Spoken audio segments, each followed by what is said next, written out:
Cyber गुन्हे असताना हा महाराष्ट्र आत्ताच्या घडीला सायबर गुन्ह्यामध्ये 4थ्या क्रमांकावर सभापती महोदय. सभापती महोदय,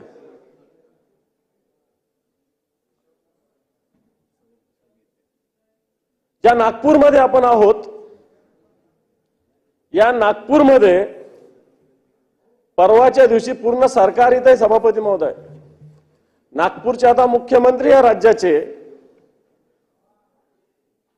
परवाच्या दिवशी 2 टोळ्यांच्या मध्ये गुंडांकडून एकमेकावर गोळीबार करण्यात आला. ही पहिली घटना नाही आहे.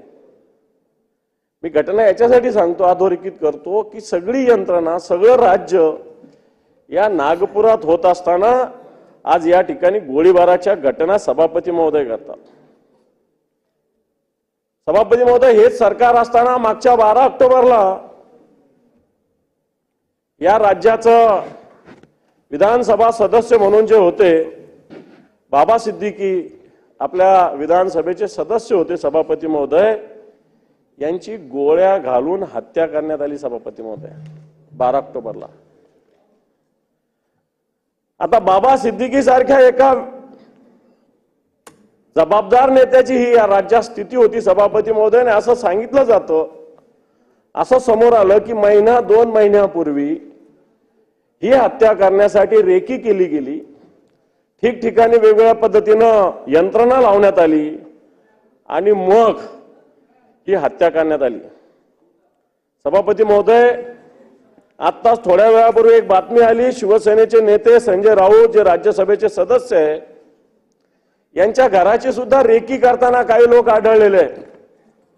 मला पूर्ण माहिती नाही, परंतु त्या लोकांना पकडलं. त्यांच्याजवळ 5 वेगवेगळ्या प्रकारचे मोबाईल, वेगवेगळे रेकॉर्डिंग्स, ही सगळी त्या ठिकाणी आढळलेली. आत्ताची थोड्या वेळापूर्वी 1-2 तासापूर्वीची घटना आहे सभापती महोदय. आपण अशा पद्धतीनं या घटना या राज्यात घडत असताना सभापती महोदय, पुणे असेल, नागपूर असेल, मुंबई असेल, ठाणे असेल, अशा ठिकाणी ज्या पद्धतीनं घटना होतात, वाटतं कायदा सुव्यवस्थेची लक्तर टांगले जातात सभापती महोदय. सभापती महोदय, पुण्यामध्ये एक राष्ट्रवादीचे माजी नगरसेवक आहे आंदेकर म्हणून, यांच्यावर गोळीबार झाला सभापती महोदय. आणि त्याच्यानंतर जेलमधील एक पठाण नावाचे अधिकारी आहे, यांनाच या गुंडांनी सगळ्यांनी मारण्याचा प्रयत्न केला. जेलर जे पठाण म्हणून आहे पुण्यामध्ये, यांना मारण्याचा प्रयत्न या राज्यात होतोय सभापती महोदय. सभापती महोदय, अनेक गोष्टी सांगता येतील, अनेक कायदा सुव्यवस्थेच्या, परंतु म्यानमार मधील रोहिंगे थेट पुण्यात येऊन स्थायिक झाले सभापती महोदय. जे रोहिंग्यांना आपण विरोध केलेला आहे, पुण्यामध्ये हे येऊन स्थायिक होतात आणि आपली पोलीस यंत्रणा काय करते, अशा प्रकारची एक स्थिती या राज्याची आहे. आपल्या सभागृहाचे एक सदस्य आहेत योगेश टिळेकर, यांच्या मामाचं अपहरण झालं सभापती महोदय. मामाचं अपहरण झालं सकाळी आणि संध्याकाळी त्यांचा देह, मृतदेह घरी आलेला आहे. जर एका सदस्याचे मामा, जवळचे नातेवाईक, त्यांची जर या राज्यात अशी स्थिती असेल सभापती महोदय, तर मला असं वाटतं सर्वसामान्य माणसाची स्थिती काय, अशा प्रकारचं विचारणा मी आपल्या मार्फत या सरकारला करू इच्छितो. सभापती महोदय, परभणीमध्ये घटना घडली.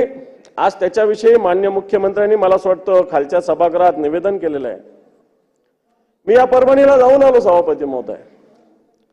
जी घटना घडली, संविधानाचा अपमान, प्रतिकृतीचा अपमान केला.